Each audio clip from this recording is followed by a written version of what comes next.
Good morning, dear audience. Welcome again to the Cybersecurity Regulations Update webinar series. Today the theme is to check what is new and hot in the regulatory field related to product cybersecurity right now in May 24. My name is Antti Tolvanen. I work Tetteplan in sales, in software and embedded solutions, and I'm really happy to have you today in the audience while going through the new regulations and how it impacts businesses and also products and the market.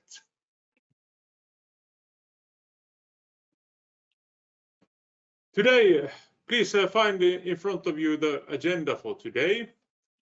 We will first start by going through the regulatory roadmap. We will look at how the regulations affecting entity cybersecurity, our companies and organizations, and also product cybersecurity, the regulations affecting the hardware and software products that we're buying and selling are affected.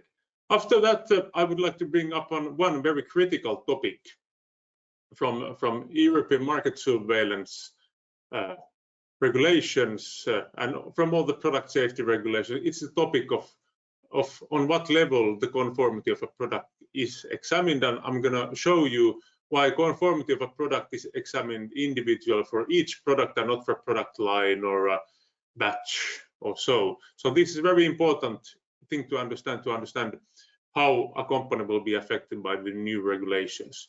Then as the third point, we will go into taking an overview of the Cyber Resilience Act. I have prepared for you guys go through of the most important requirements and a little bit of thinking that how this affects products. And after that, I would like to go to the, let's say, the next phase. Now, until today, the discussion has been quite a lot that cybersecurity will be regulated in products and for entities. Okay, now all the legislations are practically almost in the official journal in EU. So what's the next step? So that's, of course, for everybody to turn into a so-called secure by design company, a company whose operational systems are secure by design and whose products, softwares, digital services are secure by design. So that's the roadmap that I'm going to wrap up by today. There will also be time for questions and answers and discussions. Please use the questions functionality. I will address the questions in the end of the presentation. So let's start by going into the regulatory roadmap.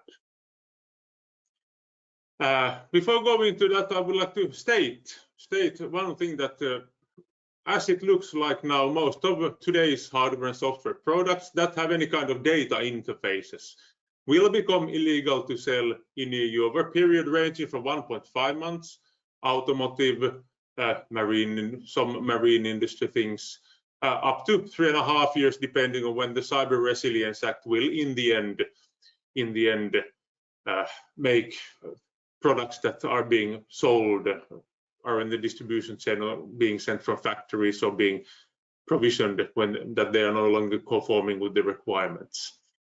This doesn't, of course, affect military products, national security, and then there's medtech and in vitro diagnostics that have their own regulations that should be already in place. So, but this is the situation where we are. Most of the hardware and software products where we are, which we have here that have some kind of connectivity and interfaces, they are turning obsolete unless companies do redesign and make them secure by design. One prime example is the automotive industry, where the United Nations regulation 155 starts applying. It concerns the cybersecurity of road vehicles, cars, trucks, and so on, and in the future, if I remember correctly, also motorcycles. You might have all seen that many car manufacturers have will be discontinuing the sales of new cars for certain car models in Europe. One example is Porsche, that is terminating the sales for the Boxster and Cayman now in end of June in EU, because these cars are not conforming with the new road vehicle cybersecurity regulations. I read somewhere that it would have cost half of developing a completely new product, let's say car model, to bring these up to date with the new regulations. And of course, they are small volume products. Now the solution at this stage is, of course, if companies want to stay in the EU market selling software and connected products and even components that are things that are software components and hardware components, they need to create secure by design products and also put in place secure development lifecycle process that in order to fulfill these new regulations. Let's take a look what's the latest news on the regulatory roadmap. So as earlier, there I have on blue the regulations that affect entities, organizations, and the companies, and then the regulations that affect products, software and hardware that are products that are sold in EU or distributed on a commercial basis. And the thing is that secure by design becomes mandatory. The first thing that starts to apply, it's on October 18th this year, is the NIS2 directive. I suppose most of the audience here today represents companies that produce some kind of electrical equipment, and all of the companies that produce electrical equipment become NIS2 important entities. And all of the companies need to put in place some information security management system that addresses the risk that their operational systems face, and also that when they have any operational systems, they have suppliers, so the suppliers, also direct suppliers, need to have secure development lifecycle processes, and the cybersecurity of the operational systems need to be considered all the way over the lifecycle of the system. Etteplan is turning into an essential entity where managed service provider to our business includes also installation and maintenance of operational systems like process automation solutions and digital services for our customers. So we are also heavily impacted by this too. This is the main regulation that affects cybersecurity of entities' operational systems. And of course, these entities are buying products and software, so to the product side. So there's plenty of product safety legislations in EU, which also contain cybersecurity requirements. Already over the past years, there's medical devices and in vitro diagnostic devices regulations that entered into force many years ago, and these contain one sentence that these kind of products need to have state-of-the-art information security of the whole life cycle, considering the whole life cycle, and also products that go to civil aviation and are certified under civil aviation law. These are exempted from most of these other cybersecurity product security related regulations that are going to be on red, because these are already in place. What happens this year, in addition to NIS2, is that the General Product Safety Regulation starts applying in December 24. This is a lex generalis on product safety in EU. In EU, any product that is being sold has to be presumed that it is safe for the users. It cannot harm their safety or health or damage the environment or cause harm to animals and these kind of things. And now the product, there has of course been the General Product Safety Directive that impacted tangible consumer products, but now the General Product Safety Regulation does not differentiate between hardware and software products anymore. They cover all kinds of products that are sold in EU, also software products. And it's the first of these new kind of cybersecurity and artificial intelligence legislation start applying. If there's some kind of self-learning properties in the product, after December, they are not allowed anymore to cause any safety harm to users or people. And there's also in this General Product Safety Regulation also that any third-party cyber attack cannot make the product unsafe for the users or the environment.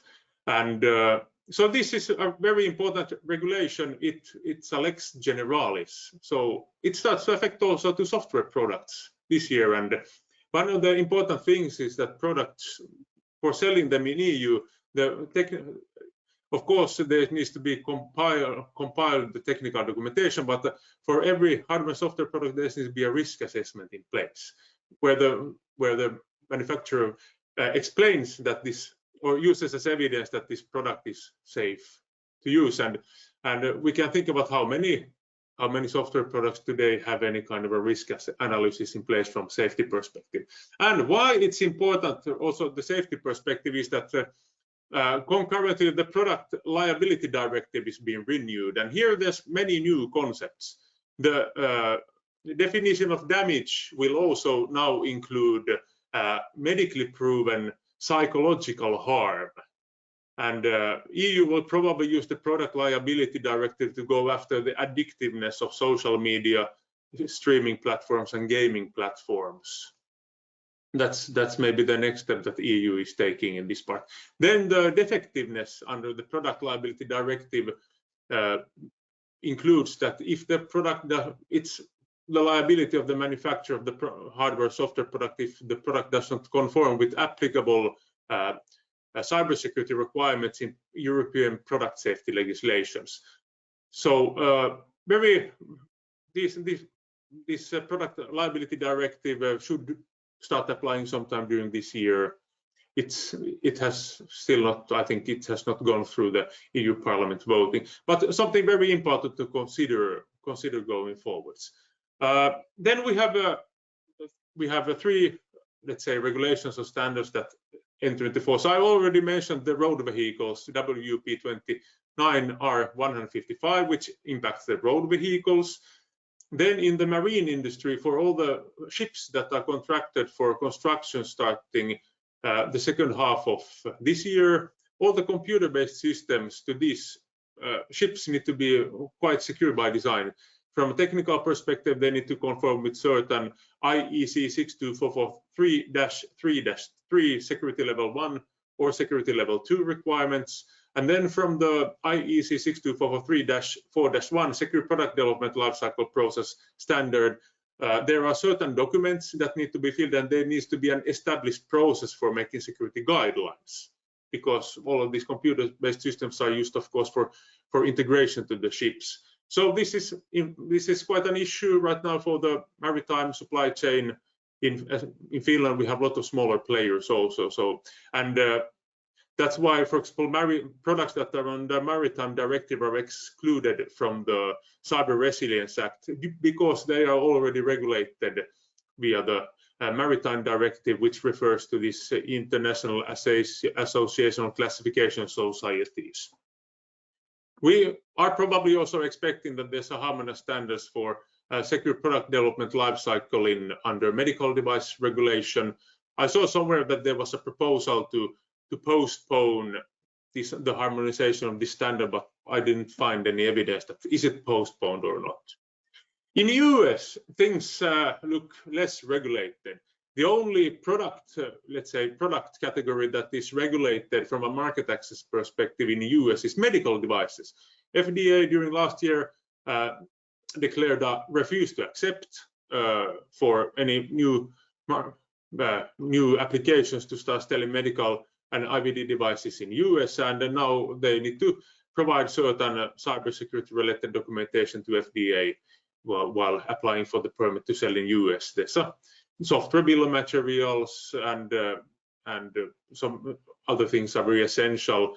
And of course, it ends to the fact that there needs to be appropriate security mechanism and appropriate secure product development lifecycle in place at the medical device manufacturers. But the US is much looser.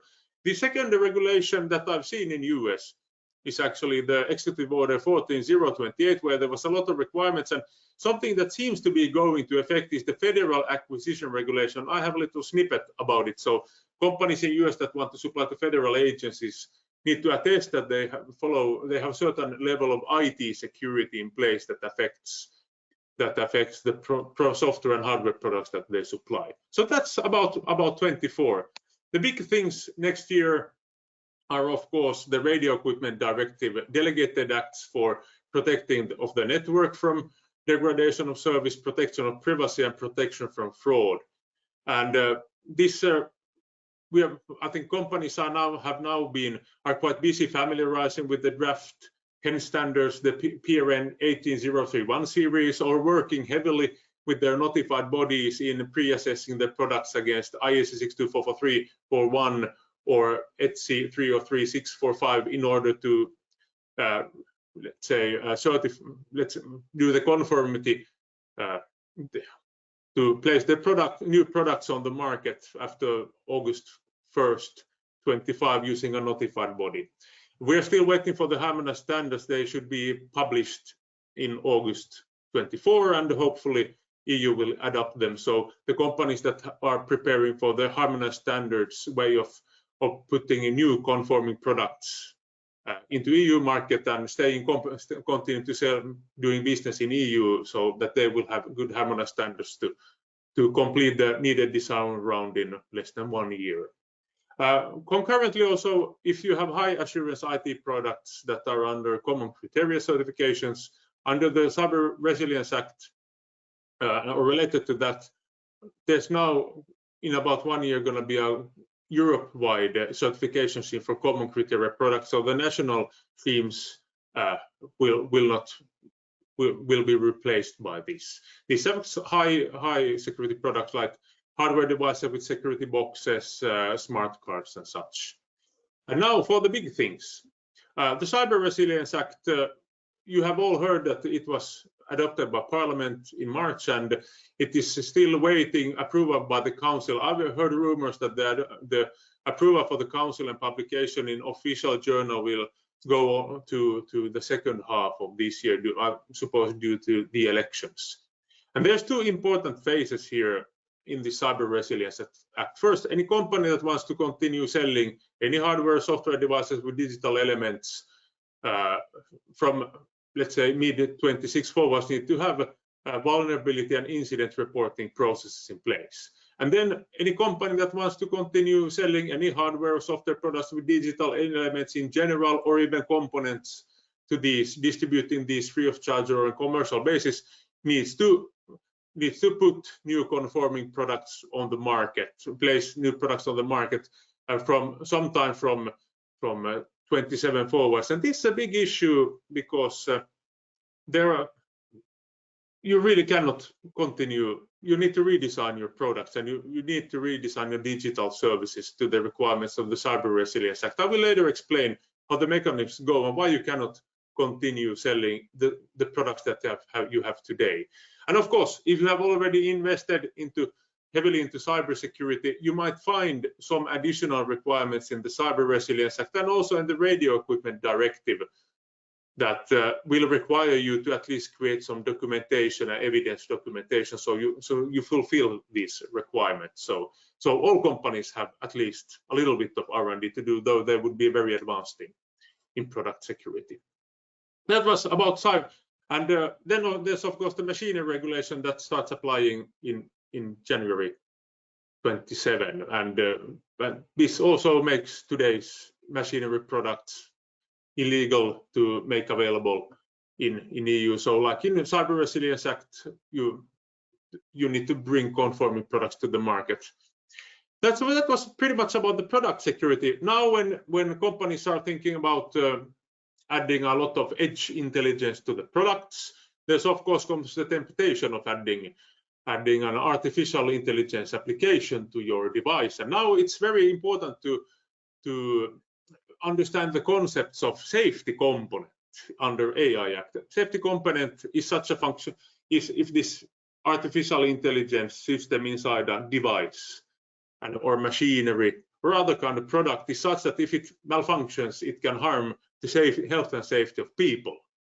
And then the second one is that if this product in which this safety component, this artificial intelligence system is embedded into, if under Cyber Resilience Act or Machinery Regulation, Radio Equipment Directive, or Medical Device Regulations, or IVD Device Regulations, or road vehicles, this product needs to undergo third-party conformity assessment.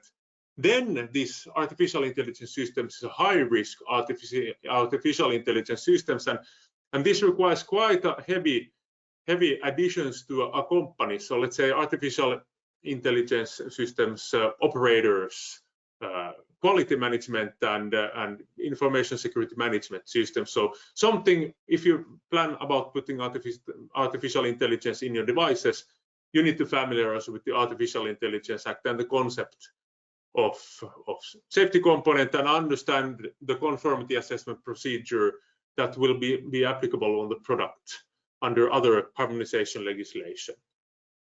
If we take a machinery product that has built-in wireless connectivity to the internet, direct or indirect, and this kind of high-risk artificial intelligence application, you need to also harvest you need to fulfill the requirements of all of these regulations while placing this kind of product on the market. So this, you need to it's not just one regulation that brings cybersecurity requirements or safety requirements, but there are multiple that apply on the same device. Then the third thing that will require also redesign, it's a little bit on the side of cybersecurity, as Artificial Intelligence Act also includes some cybersecurity requirements specific for artificial intelligence. Then comes the concept of use data sharing. Now, the Data Act is intended to foster database business in EU, as there's a big amount of connected devices on the market, and these generate use data, and data is such a concept that it doesn't wear out, so it can be reused and reused over and over again without being consumed. And now EU wants to promote this kind of database business and make it possible for the users of connected devices and their related services to get free of charge access to this readily available use data that the device is created, and perhaps the manufacturer or this kind of data holder is collecting. And starting September 12th, 25, all of these data holders or manufacturers of the equipment, connected equipment, need to start sharing free of charge this kind of readily available data to any user that requests access to it. There are some clauses how you can decline this request for security or IP or infringement reasons. But starting September 12, 26, all devices that are connected devices and related services that are sold in EU need to be designed. So you have about 2 years time to design your product so that the user very easily gets access to their own use data securely, free of charge, per default and such. And that there are good mechanisms also for sharing this to third parties when requested. One point about this Data Act now is that if you have some valuable algorithms that you would not like to share free of charge to the user, keep them in the cloud, because from the cloud you need to, in my understanding, you need to share the transactions and the events, though from the connected device you need to share all use data. So something to take now also in consideration when you're redesigning your services and your products for cyber security and high-risk artificial intelligence safety. Also redesign them for the Data Act and the use data sharing, so you will be legally permitted to sell these products in EU. So this about the roadmap. So NIS2 is approaching, and maybe one of the latest news, myself, I've been waiting for the implementing act for digital service providers, where Etteplan as a managed service provider includes, but there was recently published in Finland guidance draft for supervisory authorities on how to inspect entities conformance with NIS2, and there was a big surprise. Traficom in Finland is instructing all the other supervisory authorities in Finland also to check that all the entities have a secure product development lifecycle or software development lifecycle processes in place, also for the products that they manufacture and sell on EU market, not just for their operational systems. I'm thinking about, should I go and comment that this is a bit outside this NIS2 scope, which focuses on operational systems, but realizing security mechanisms in products, which includes update mechanisms, it includes key management and such. These background systems for product security are actually operational systems, so I suppose that's one of the reasons why in Finland SPD process will probably be required from all the entities already starting October, so we're in much more hurry than expected.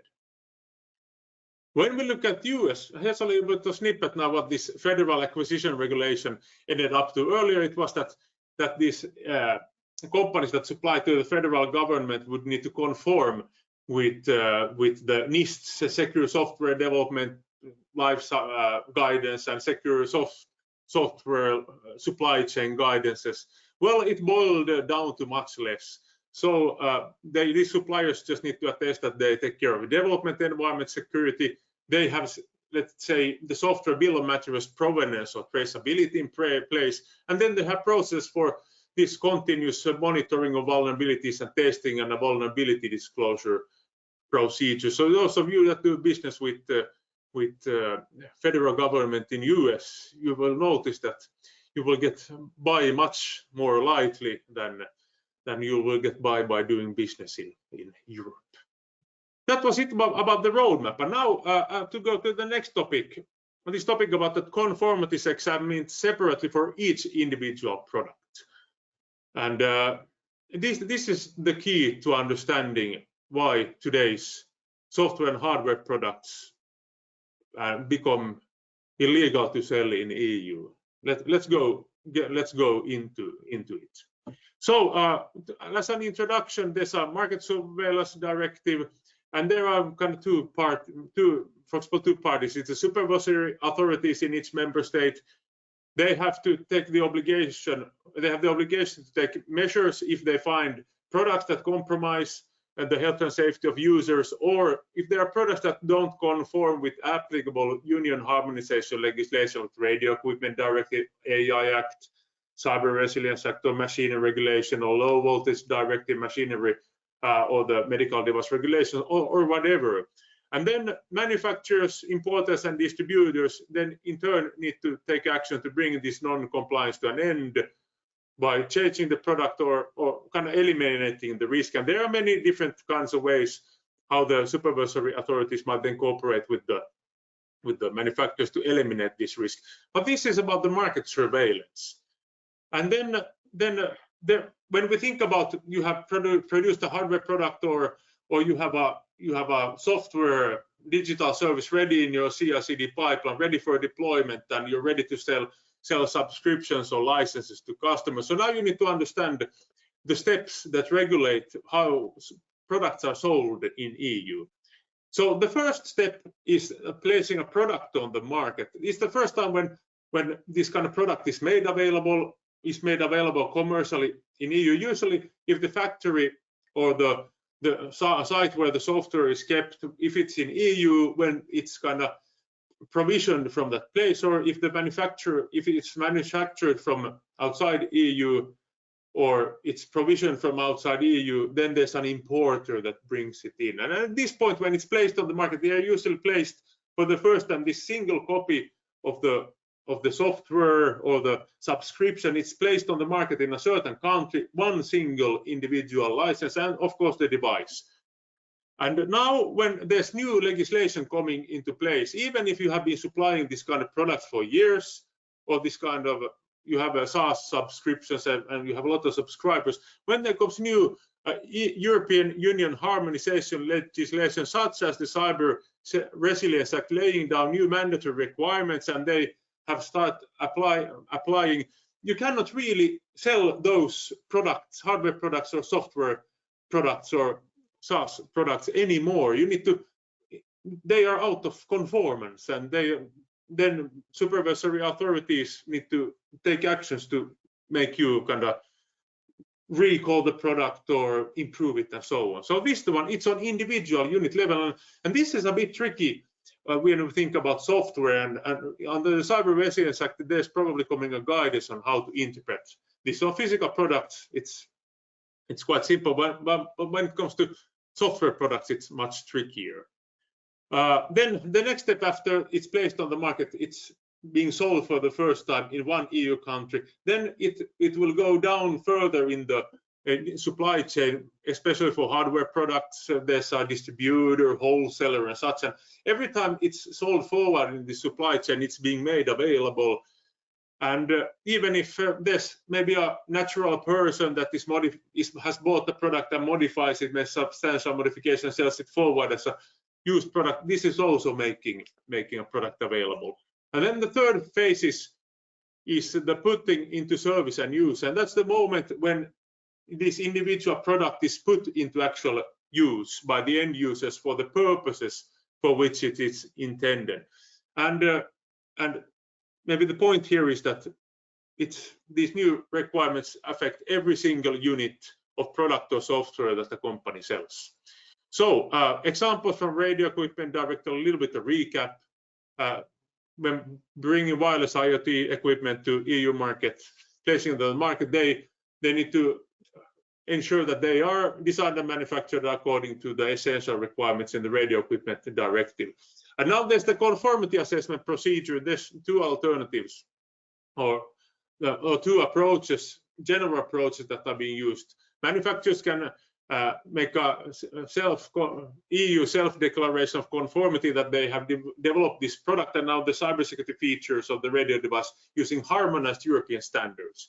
If they want to utilize another approach for conforming with these new essential requirements, they can go through a notified body and involve it. So then the notified body will examine the product and also the technical and its documentation, and also in some cases also the technical documentation.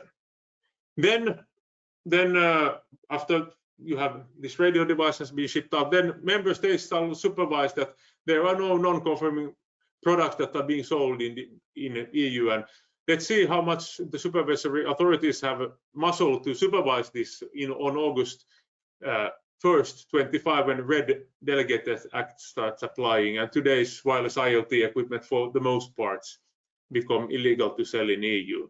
And then also we can see here that member states can also take action to prevent the use of non-conforming product. And here in Radio Equipment Directive stated that member states shall allow the use and putting into service of conforming products. But we have to remember that supervisory authorities don't want to disrupt the businesses. So it's really, I suppose that the supervisory activities will really start when there are products that form let's say a safety risk or a security risk for the users in the union. So I hope that this becomes clear, this individual unit part, and now it's very wise now to start immediately developing products that conform with these new regulations, like the Radio Equipment Directive, as they apply Cyber Resilience Act, Artificial Intelligence Act, and Machinery Regulation, even if the harmonized standards are not yet available, because the development takes a long time.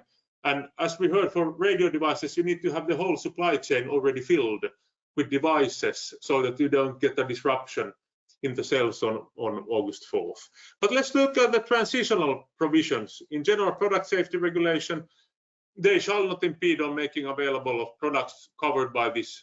This is mostly consumer products, but until CRA is in effect, this affects all products that don't have in harmonization legislation yet in effect cybersecurity requirements or artificial. So we think about software products, how many software products have a risk assessment. So maybe software companies should do their risk analysis now and take safety also into consideration, and this the requirements also in the Product Liability Directive. A Radio Equipment Directive we discussed already. Then in the Artificial Intelligence Act, it will start applying in about 2 years, sometimes during 26. And of course, any high-risk AI systems that have already been placed on the market or put into use, put into service before this starts fully applying, you can continue using such. But it's very but if these systems the artificial intelligence systems undergo significant changes in their designs after this date when the IA Act has been applying, it needs to be CE marked again for conformity with the AI Act if it somehow impacts the systems, if it impacts its conformance somehow with the new essential requirements. So this is why I'm saying that you have products, you get products in time on the market, but eventually there will be substantial changes coming up. In machinery regulation, the life cycles of the systems are quite long. So whatever machinery that have been placed on the market, imported or manufactured in EU and is available for distribution or shipping, those can still be sold forward. On the other hand, if there's old directive area machinery on the market that cause any safety or security risks, then their conformity is assessed versus the regulation and not the directive, because EU will try to make sure that there are no unsafe products on the market, and the directive area machinery will be inspected versus the regulation already now if something happens. Now in the Cyber Resilience Act there are also interesting transitional provisions. So any devices that you are able to sell for the next 3 years and such, and a bit more, that are placed on the market, EU market, before this CRA starts fully applying, they shall be subject to the Cyber Resilience Act only. After that, these products are subject to substantial modifications. I will also explain the terms substantial modification on the next slide. But in Cyber Resilience Act, I also mentioned that these reporting obligations will apply on all the products that are today have been already being placed on the market. So companies need to put up vulnerability and incident reporting processes, and these reporting obligations start already in 21 months compared with these kind of full requirements of the CRA. So there's a lot of deadlines to follow, and it's very wise to start now. One thing to understand also is that many companies sell other companies' products under their own name, and of course when you sell another company's product on your own name or brand, you get all the heavy manufacturer obligations. And then also manufacturer obligations start applying if you make a substantial modification. And here are 2 examples. Under General Product Safety Regulation, if a product is modified such that the part that you modify, it says this affected, then you're just responsible for the part. But if the safety of the whole product is affected, then you become the legal manufacturer responsibility of the whole product, which safety is affected. And the Cyber Resilience Act has similar kind of things. So using third-party products as part of your products, or take a hardware product and adding software on top of it, it has the risk of bringing, because you're doing perhaps a substantial modification, it can bring your company the legal manufacturer obligations. And it's the kind of similar thing here is the substantial modification thing is also that if there's a certain intended use and use environment and instructions that how a product should be used when it's being sold, and if it's used for different purposes, somebody modifies this and it's not kind of the end user in these regulations, there could be a risk that this product needs to be CE marked again because there's a substantial modification. So something worth looking at in these regulations. So we touched a bit the Cyber Resilience Act, and now let's take a little bit deeper look at what are the new security requirements. So important things when you want to understand Cyber Resilience Act is to look at what the scope and definitions are. So it applies on products with digital elements that are made available on the market. Making available is selling it for free of charge or for payment in a commercial setting, and where the intended purpose or reasonably foreseeable use includes a direct or indirect logical or physical data connection to a data network. So there are this kind of scope is being then later defined in Article 3. So product with digital elements is a software or a hardware product and its remote data processing solutions without which this product cannot work properly, and any hardware and software components that are being placed on the market separately.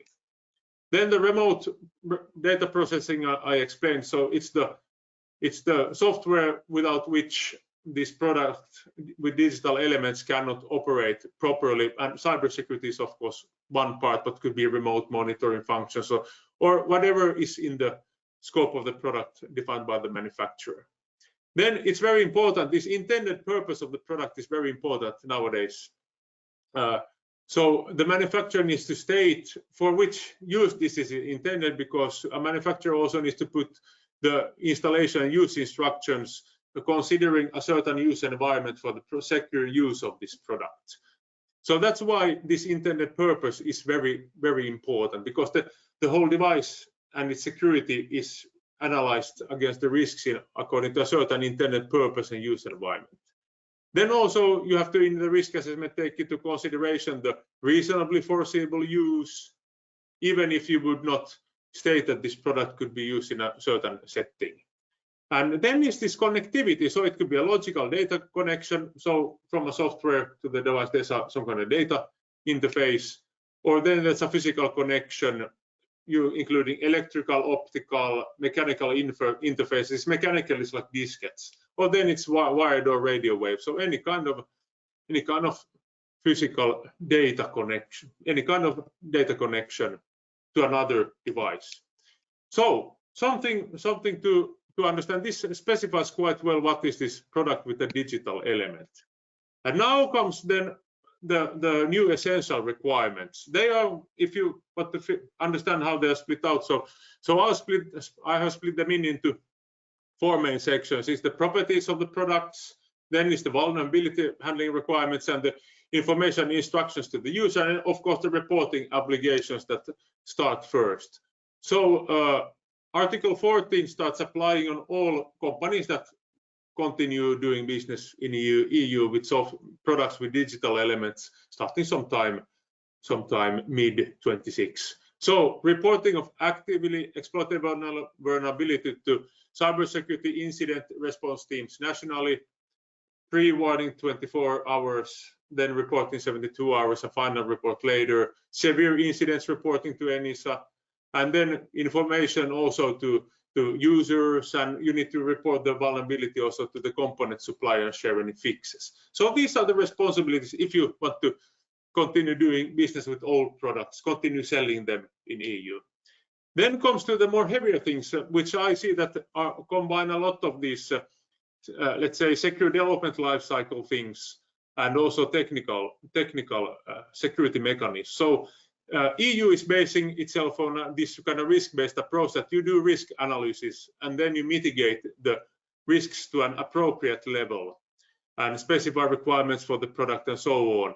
So when you go into the Article 13 and the Annex 1.1, you can see that there are certain things that advocate this risk-based approach and traceability. And then the new thing, why perhaps none of the products of today are conforming. One big thing is that there's a mandatory support period, by default at least 5 years. It's from the time when this one individual product has been sold or made available in EU, then starts this minimum 5 years. Of course, with products with digital elements that have a shorter lifespan, then you can reduce the time when you provide vulnerability reporting and updates.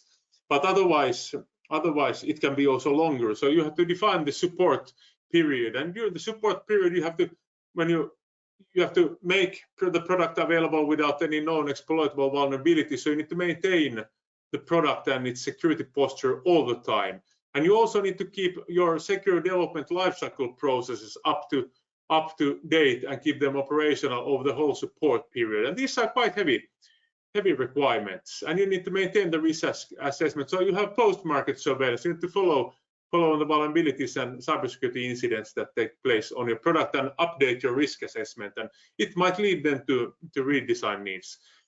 Then in Annex 1.1, I named this a security mechanism. I don't know what the right name is, but then there's a reference to secure this kind of risk-based approach and secure product development lifecycle. And then there are a lot of security mechanisms.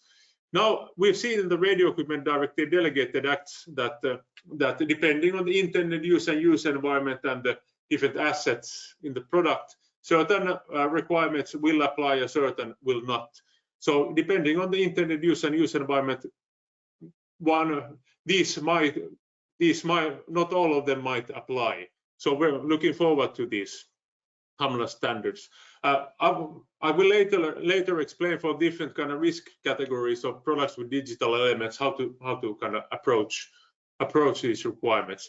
Then, in addition to reporting obligations, there are also these vulnerability handling requirements. So you need to effectively and regularly do security testing and reviews, do vulnerability assessments on the vulnerabilities that you find, and you need to have a software bill of materials in machine readable format.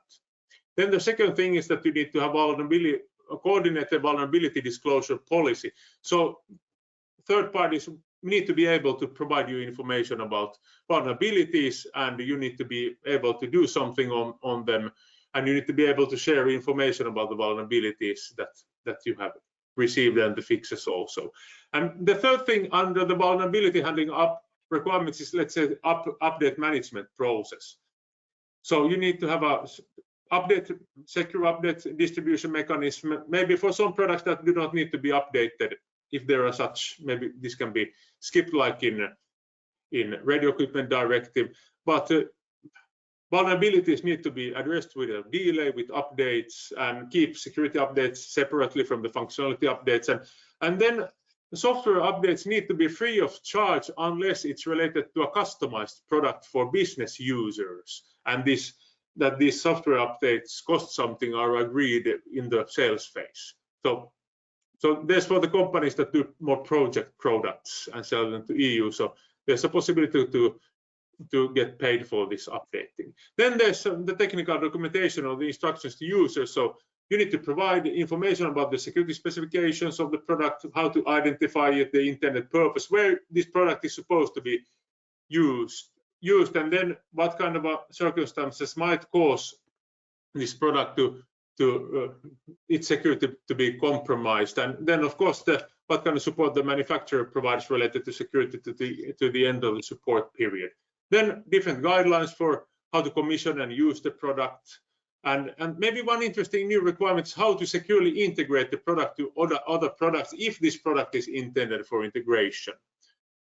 And then of course contact information to the user, and if a company shares this SBOM, where it can be accessed. So this is an overview of the new essential requirements, and depending on the conformity assessment procedure and the risk level of the product, in general, companies can themselves decide how they will address these requirements, unless the products are listed as important products in Annex 3 or as critical products in Annex 4. Then the lower level products need to follow HEN standards, and the higher levels need to have a third-party conformity assessment at least.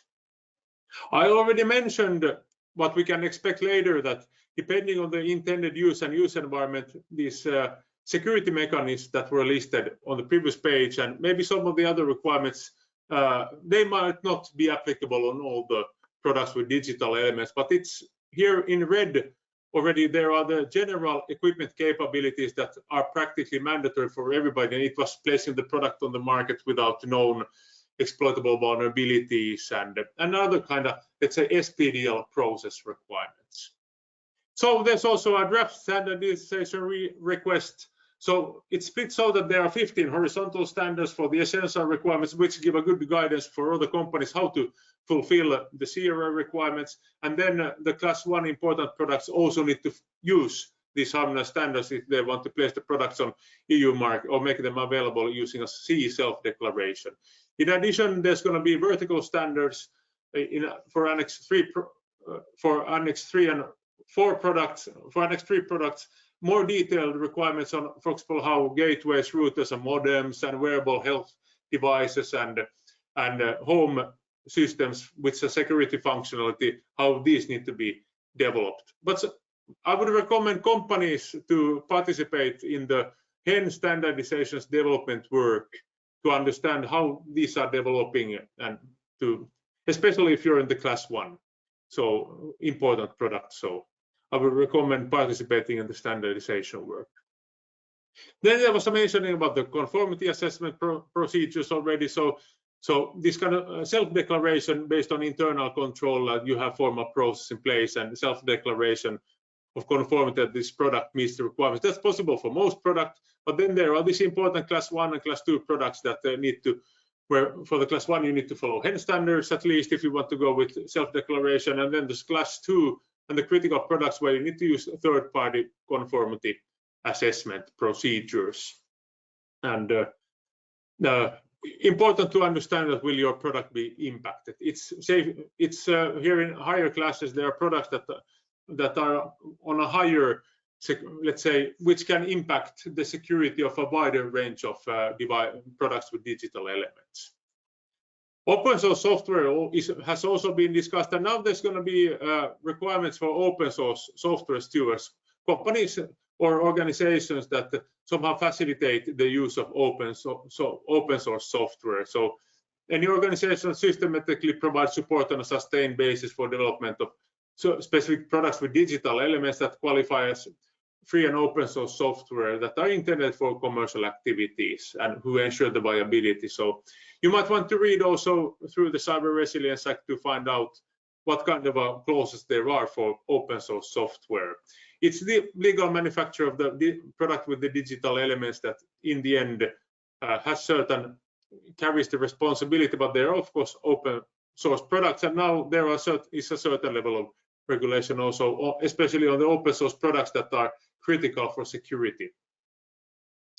So let's go to the last part of this presentation. Now, as you can see, all companies need to turn into secure by design companies that produce secure by design products and have secure development lifecycle processes in place in order to continue doing business in EU. And I have been interviewing over the past months, many companies that have already proactively done this transformation, and I have split in the main milestones in this kind of journey to 3. First, somebody in the organization gets the idea that product security is a good thing and gets a manager on board and maybe hires some people and starts developing, maybe implement, for example, industrial equipment using IEC 62443 standards.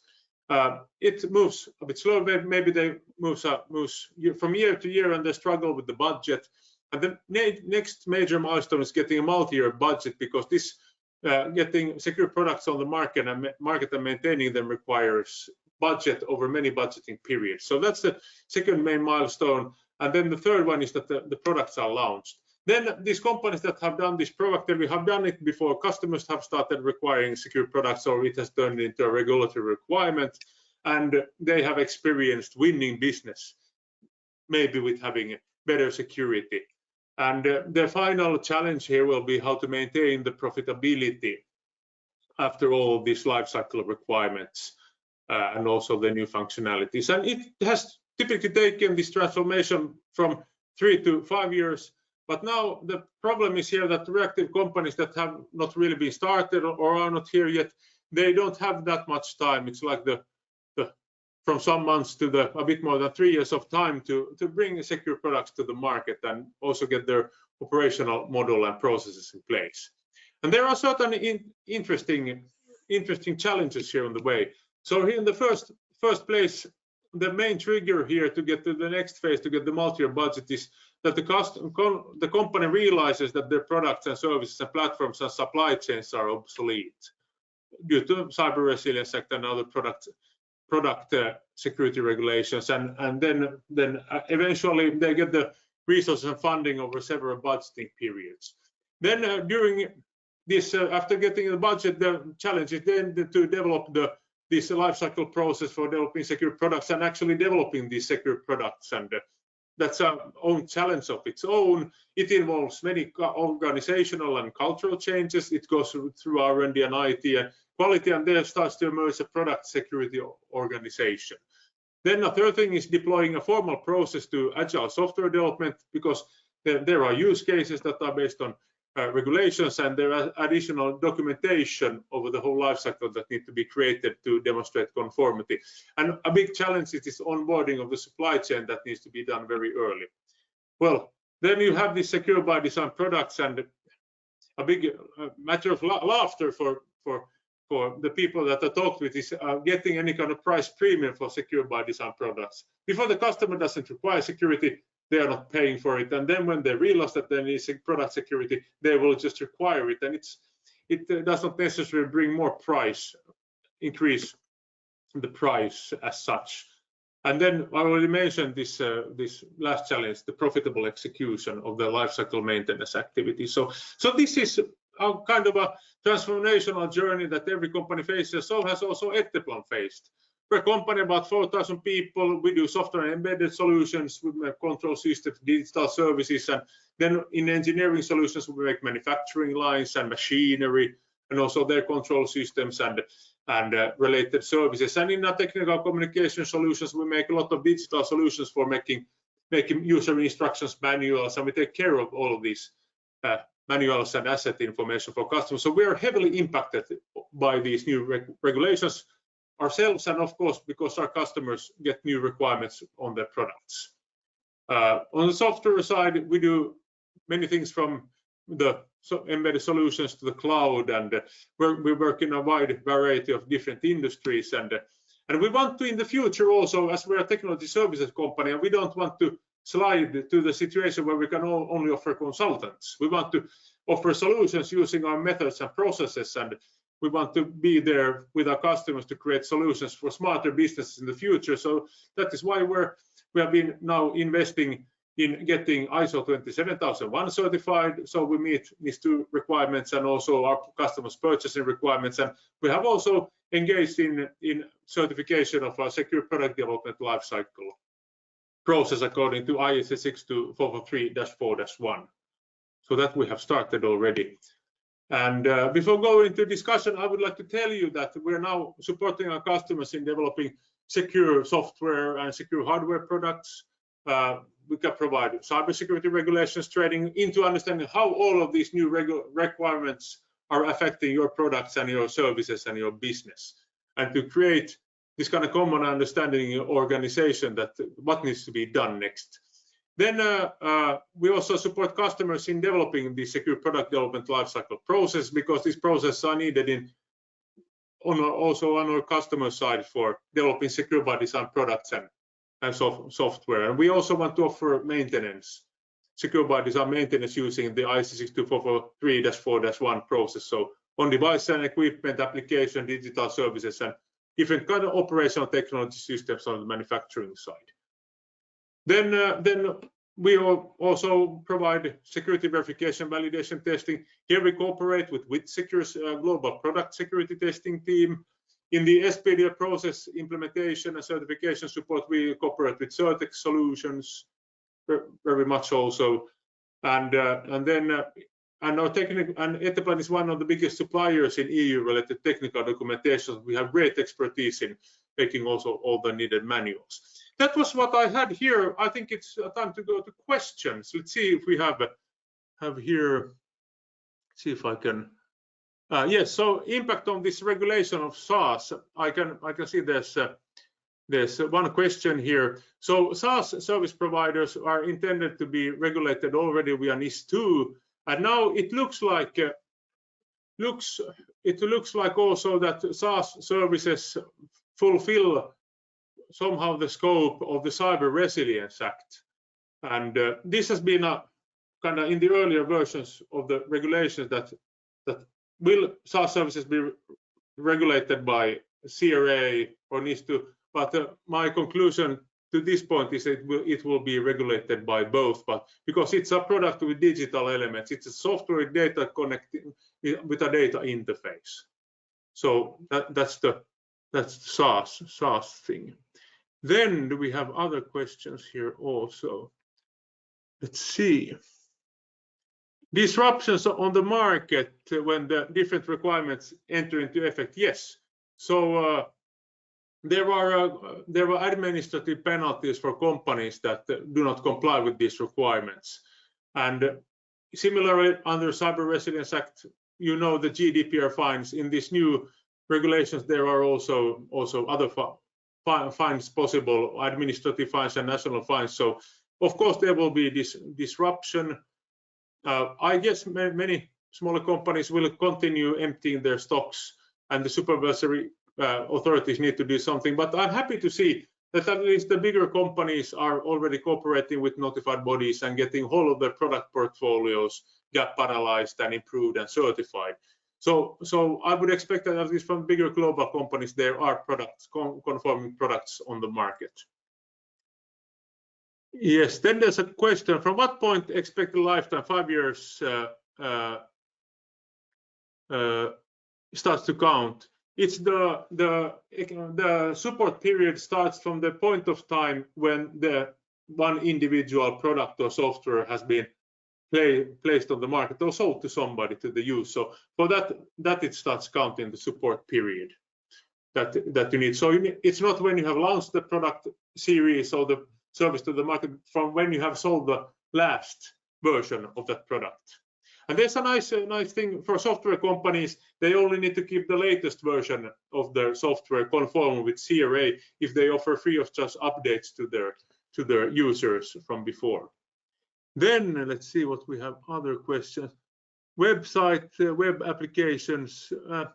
Yeah, so there's a question, does websites and web applications need to be supported 5 years? So the manufacturer has to define if it's a product with a digital element in such way. So you need to define what's the support period for that product. And then there's a question. This presentation will be available as a recording in YouTube in a few days. Then there's a question, does the Cyber Resilience Act concern only products and services that are for customers, or does it concern also product services that are only for business use? Yes, so Cyber Resilience Act impacts even microcontrollers, software companies, business to business and business to consumer, all kinds of software and hardware products that have some that are connecting to other devices with some kind of a interface. So yes, it impacts all kinds of products. That was the first question. Let's see, do we have let's see. Yes, then the new question. Some customers use our systems in closed factory networks that have no connection to outside world. Does CRA affect also such systems?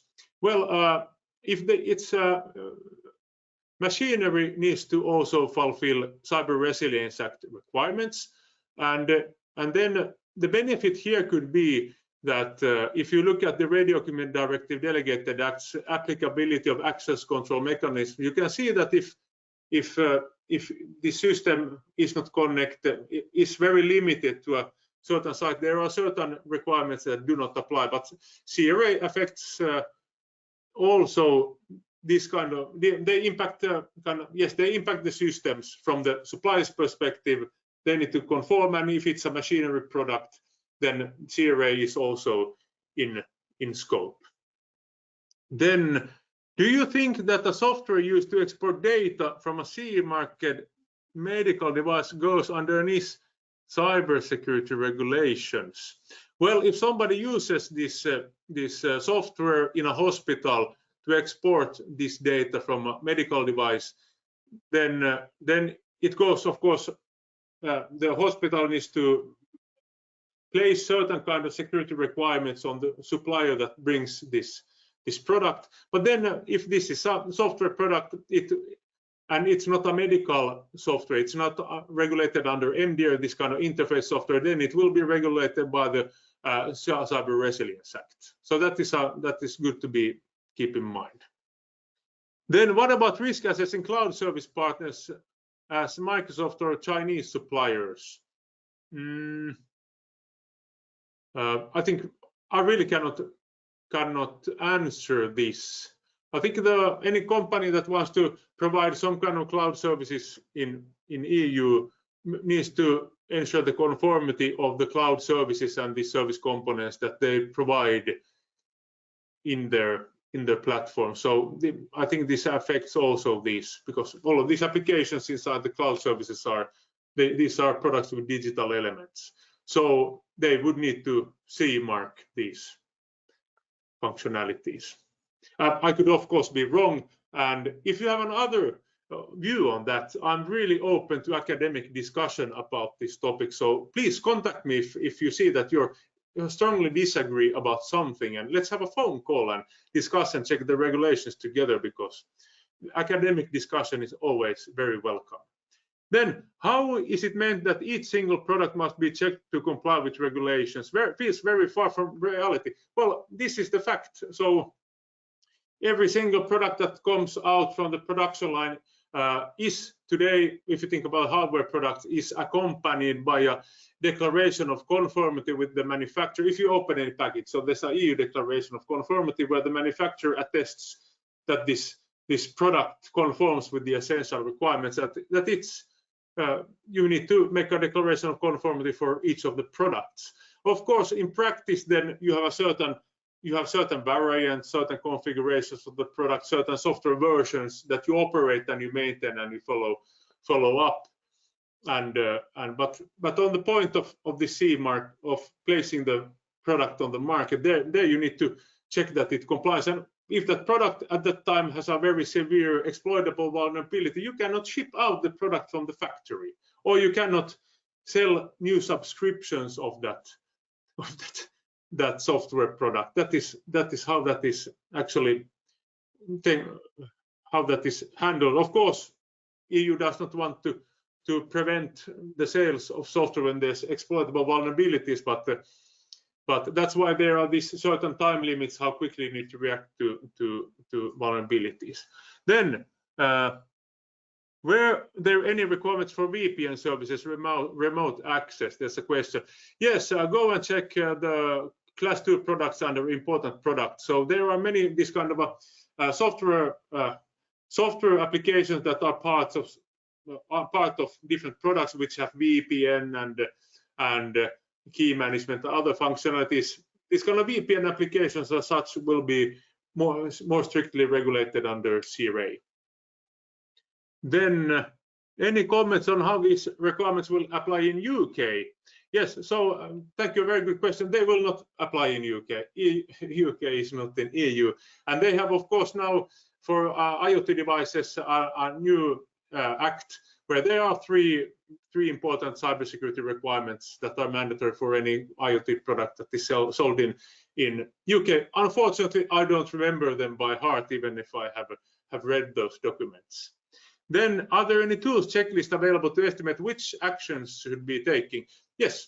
So you first go to the Legal Observatory and download the Cyber Resilience Act, or you Google the name of the regulation and Legal Observatory, go download the latest one, then follow ENISA's pages on kind of what kind of a guidance they have recently come up with a guideline of mapping of different product and information security management standards versus the requirements of Cyber Resilience Act, the ETSI 3645 and 62443, 4-1 and 4-2 and such. So go to ENISA, go to ETSI's and ENISA's pages and find these comparison charts. Then what else do we have here? What's the difference between DORA and CRA? So I remember Digital Operations Resilience Act affects entities, Cyber Resilience Act affects products. And these two, if I now remember it, I remember there's this one was digital operations for the financial side. So if I remember correctly, I might be wrong, but DORA has much stricter requirements for the information security management in this DORA than NIS2 has. Then, if a product shows web pages, has a web server, does an external browser count as a regulated data processing element? A service with a laptop is adjusting device parameters with a built-in web pages standing next to a device. Sounds like that is a related service.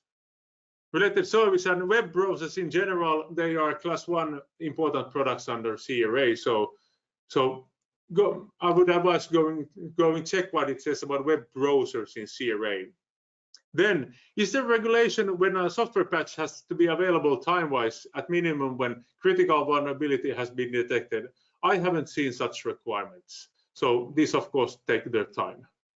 PI systems. What about educational tools similar to Arduino and Raspberry Pi systems? These are products with digital elements, and the legal manufacturers of these products will be subjected to similar requirements than any other importers or distributors or manufacturers of products with digital elements. That was it. Thank you. Is there any further questions? Please ask if you have still one. I'll wait for a couple of seconds. Those were the questions. Thank you so much for your attention and time. And please, you have my contact information in the invitation. If there's anything where Etteplan can support, you might want to discuss these regulations more with your colleagues, or or you need a partner to come in and develop your SPD process or develop secure by design products, Etteplan is here and ready to help you and support. So in anything, please give me a call or an email. Thank you so much for your attention today, and I wish everybody a very pleasant springtime and a nice day.